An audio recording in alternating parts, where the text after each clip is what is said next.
Developing right now at 6 o'clock, a suspicious granular substance found inside a letter sent to the governor's office.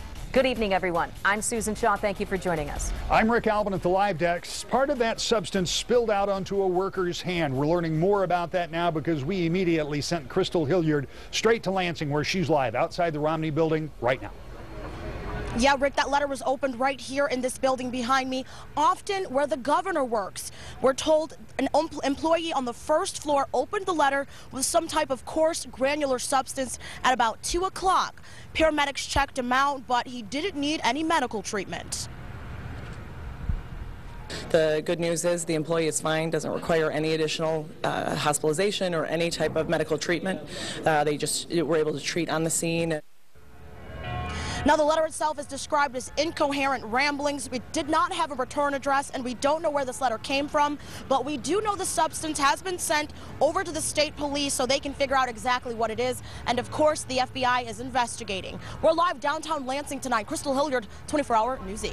What we know about these circumstances is that they happen more often than you might think. But let's set the scene for you where Crystal is standing. Here's an aerial view of downtown Lansing, or the Capitol Complex area. This is the Capitol that you're familiar with, no doubt, on field trips and elsewhere. And the Capitol just over on this side, this is Capitol Avenue. Right here you see the Anderson House Office Building. This is the Lansing Office Building, their city office building. And then just across the street from there is the Romney Building. Now, this is where the letter was opened, down on this floor.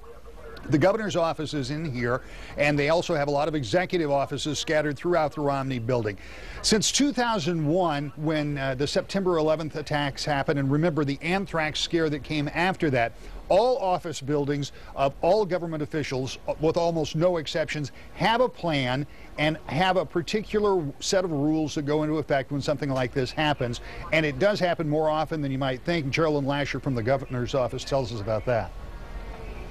Going back to 2001, certainly there were quite a few situations of letters that were sent not only to state government offices, but local government and businesses. So the Department of Community Health did quite a few investigations at that time. So I think from time to time you will see certain things like this happen. This is, however, the first time it's happened in this new administration, only 5.5 months old. And I can tell you the protocol was followed to the letter, according to people I talked there today. This substance, as Crystal told you, has been bagged up. It'll be analyzed. And, of course, we'll continue to follow this as there are more developments. Sue?